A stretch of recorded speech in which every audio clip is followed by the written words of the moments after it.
October 17, 2024, News Report 1. News Report 1. According to Israeli Channel 12, Hamas leader Yehia Sinwar was killed by the Israel Defense Forces, IDF, in Gaza on October 16. The report stated that the IDF ordered an attack after discovering several Hamas militants entering a building in Gaza, resulting in the killing of 3 Hamas members on the scene. Subsequently, Israeli soldiers confirmed that one of the deceased was indeed Sinwar himself. White House officials revealed that President Biden had received a briefing regarding Sinwar's death. In addition, CNN reported that Israel's retaliatory plans against Iran are ready. Israeli Prime Minister Netanyahu has assured the U.S. that the retaliation will be limited to military targets and will not involve oil or nuclear facilities, and that it will take place before the U.S. presidential election. This indicates that Israel's response will be limited to avoid escalating into a full-scale war. On October 1, Iran fired 200 missiles at Israel in retaliation for the previous killing of Hezbollah leader Nasrallah and Hamas leader Haniyeh. Israel subsequently stated that Iran would pay a price for this. Furthermore, France's Le Figaro published an exclusive interview with Israeli Prime Minister Netanyahu on October 16. Netanyahu revealed the discovery of advanced Russian weapons at Hezbollah bases in southern Lebanon. Previously, The Washington Post also reported that Israeli officials claimed to have found anti-tank weapons manufactured by China and Russia within Lebanese territory. According to a United Nations Security Council resolution, a weapons embargo should be enforced in southern Lebanon, prohibiting the possession of arms. On the other hand, the U.S. on October 16 deployed B-2 stealth strategic bombers for the first time, precisely striking 5 underground weapons depots of the Houthi armed group in Yemen. This marks the first time the U.S. has used B-2 bombers to target the Houthis. News Report 2. According to The Washington Post, the Chinese government announced a series of policy measures to promote the recovery of the real estate market on October 17, but failed to elicit a positive market response.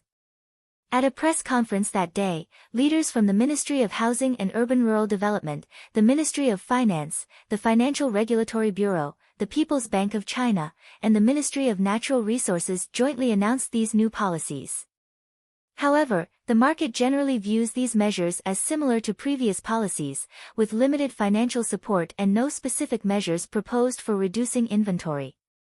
Therefore, industry insiders believe that the current sluggish state of the Chinese real estate market is unlikely to change in the short term. The stock market reacted strongly, with the real estate sector leading the decline on October 17. The Shenzhen Stock Exchange's 300 real estate index dropped by 8%. Real estate-related stocks fell across the board, including well-known companies like Vanke, Poly, and Greenland, with Vanke and Wanya Enterprises stock prices each dropping more than 7%.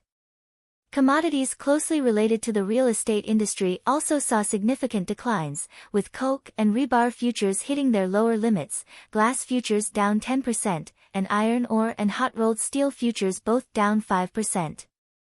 Affected by the decline in the real estate sector, the Shanghai Composite Index closed at 3,169 points, down 1.05%, falling below the 3,200-point mark. The Shenzhen Component Index fell by 0.74%, closing at 9,891 points. The Hong Kong stock market also suffered heavy losses, with the Hang Seng Index closing at 20,079 points, down 1%, barely holding above the 20,000-point level. Among them, Sunac China plummeted by 27%, Vanke fell by 17%, and Shimao Group dropped by 20%, with the Hang Seng China Real Estate Index overall down by 6.7%. Overall, the market is pessimistic about the government's newly announced real estate policies, with widespread belief that the current sluggish situation is unlikely to improve in the short term. News Report 3. Democratic presidential candidate Kamala Harris gave an exclusive interview to Fox News on October 16. In the interview, Harris stated that her presidential term would not be a continuation of President Biden's term. She emphasized that she represents a new generation of leadership and will bring innovative ideas and policy directions. Harris's statement echoed Biden's remarks. On October 15, President Biden stated at a fundraising event in Philadelphia that Harris has fresh perspectives on issues and that if elected president, she would carve her own path and lead the country in her own way. Biden and Harris's statements countered former President Trump's criticisms. Trump had previously claimed that Harris is no different from Biden and would not bring real change to America. However, Harris firmly stated that she would bring a new style and direction of leadership to the country. Additionally, on October 16, during a media interview at Detroit Airport, Harris was asked about her stance if she were president and the Chinese military invaded Taiwan. In response, Harris stated, "I believe in the One China policy, and I also believe Taiwan has the right to defend itself." News Report 4. According to Reuters, the U.S. Customs has suspended the import of certain DJI drone models, citing their alleged connection to forced labor in Xinjiang. Reuters obtained a letter from DJI sent to distributors, which mentioned that the U.S. Customs and Border Protection, CBP, had detained some drones under the Uyghur Forced Labor Prevention Act and is conducting a broader review of the product's origins. As of now, U.S. Customs and Border Protection has not responded to this matter. DJI drones hold over half of the U.S. market share, and U.S. lawmakers have long expressed concerns, believing that DJI may transfer American data back to China, posing a national security risk.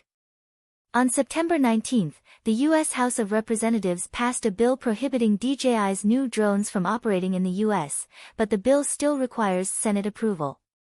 Additionally, in September, the U.S. Department of Commerce also began formulating relevant measures to prohibit the sale of Chinese-made drones in the U.S., with these measures currently in the public comment phase. News Report 5.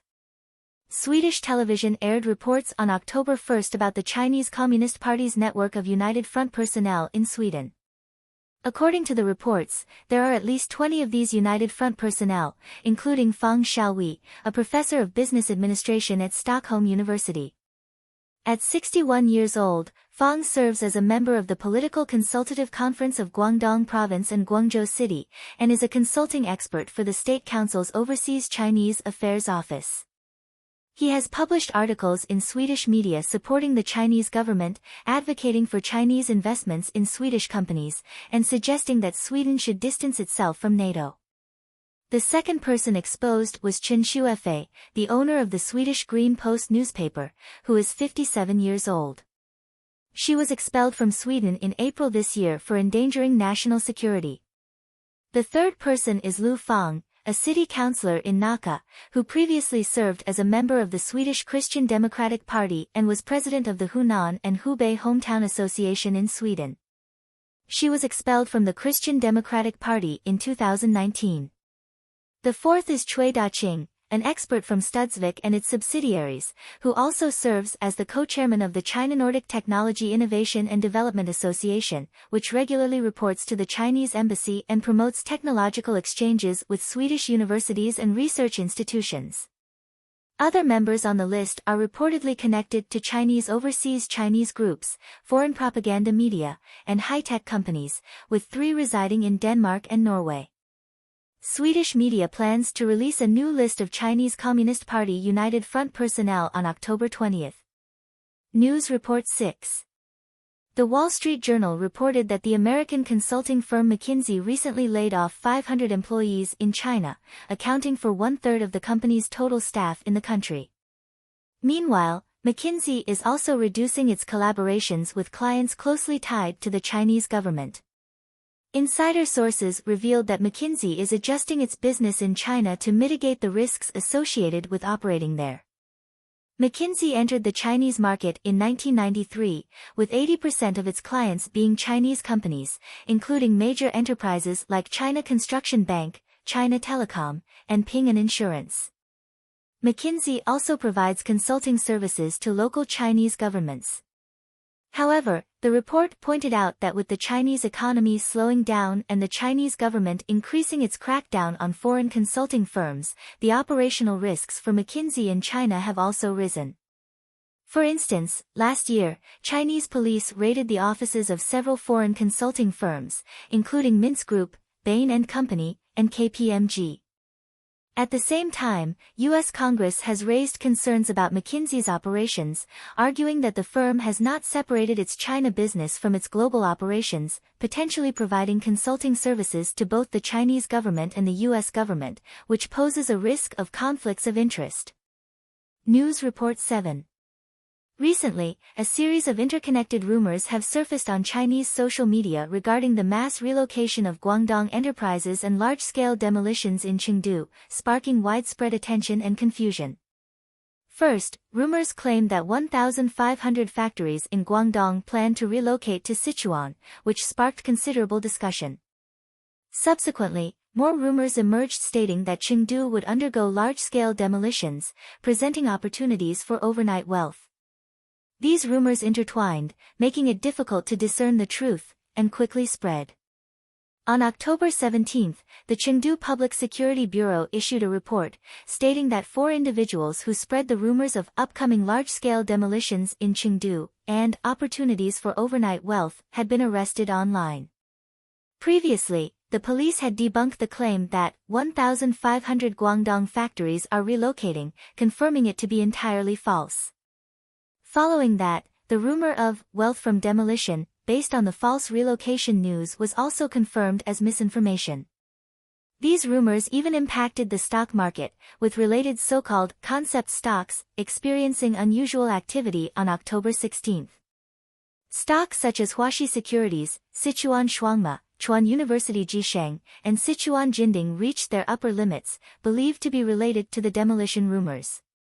However, the fluctuations in the stock market were rooted in the initial baseless rumor of relocation of Guangdong factories.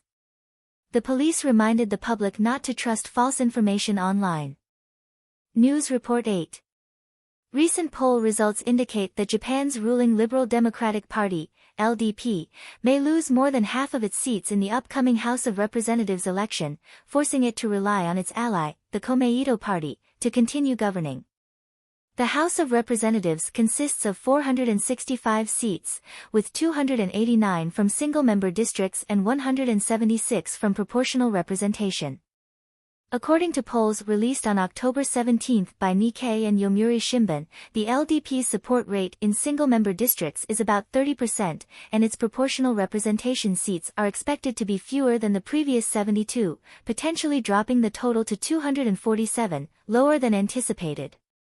The LDP held 256 seats at the time of the dissolution of parliament, and the forecast of 247 seats in this poll means the LDP is set to lose several seats.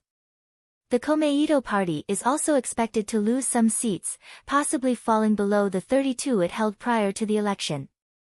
Several polls, including those from TBS and Kyodo News, indicate that the LDP's chances of retaining a majority are facing challenges.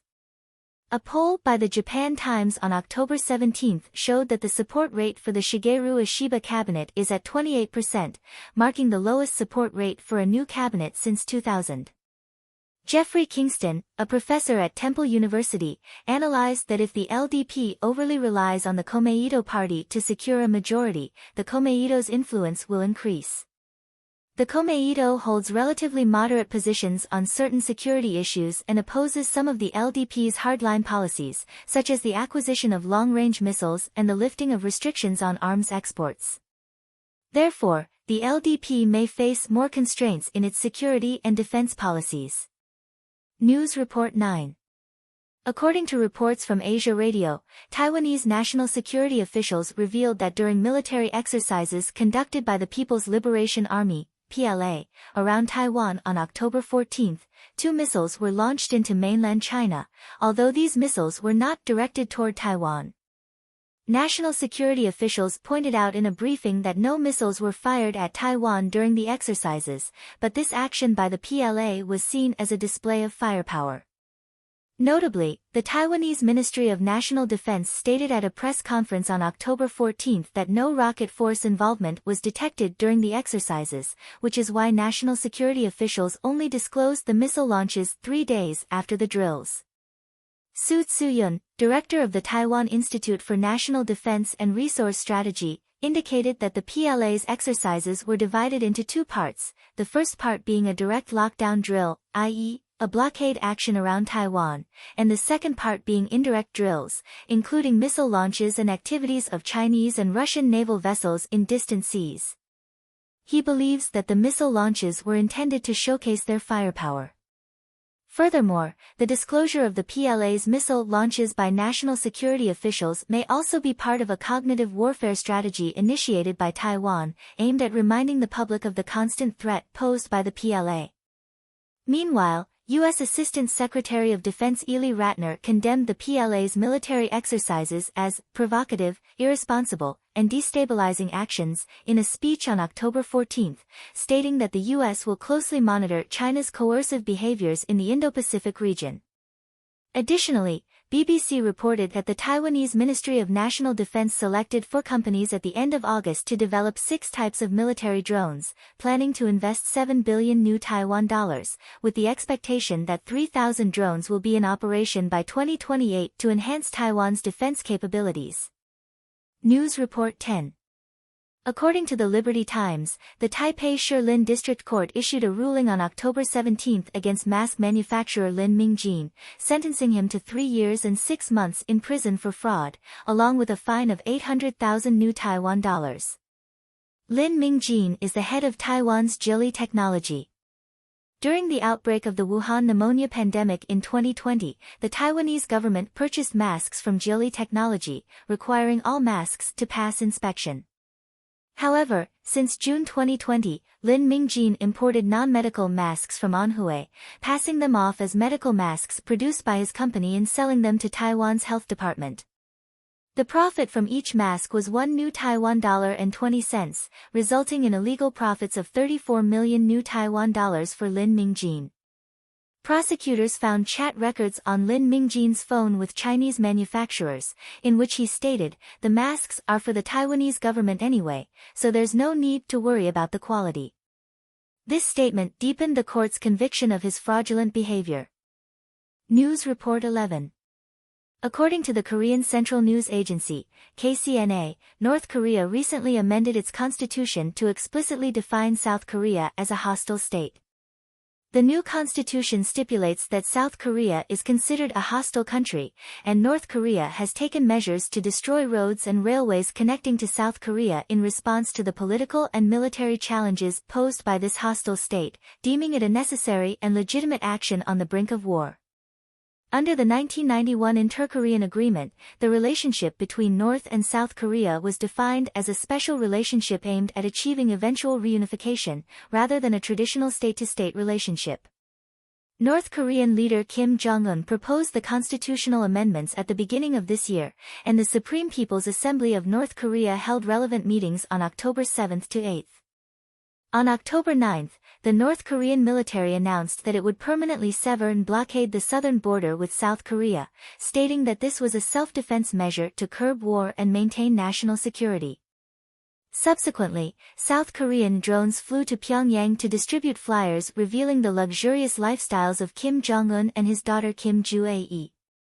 This caused a complete breakdown in relations between North and South Korea, culminating in the destruction of the relevant roads and railways with TNT explosives on October 15. On the other hand, the situation in Vietnam is also noteworthy. Since the appointment of General Secretary Nguyen Phu Trong, Vietnam has continued its anti-corruption campaign. Recently, an internal report submitted to the National Assembly revealed that 139 cadres and 432 public officials have been dealt with this year, totaling 571 individuals, an average of 2 people being sanctioned daily. Since Nguyen Phu Trong's re-election as General Secretary in 2016, Vietnam has launched a large-scale anti-corruption campaign. After being elected General Secretary on August 3, Nguyen Phu Trong stated that the anti-corruption efforts would not cease, with no areas or exceptions. Additionally, the Ho Chi Minh City Criminal Court sentenced Vietnamese real estate mogul Giang Mylan to life imprisonment for fraud on October 17, previously having been sentenced to death in another fraud case. The Giang Mylan case is also part of Vietnam's anti-corruption movement.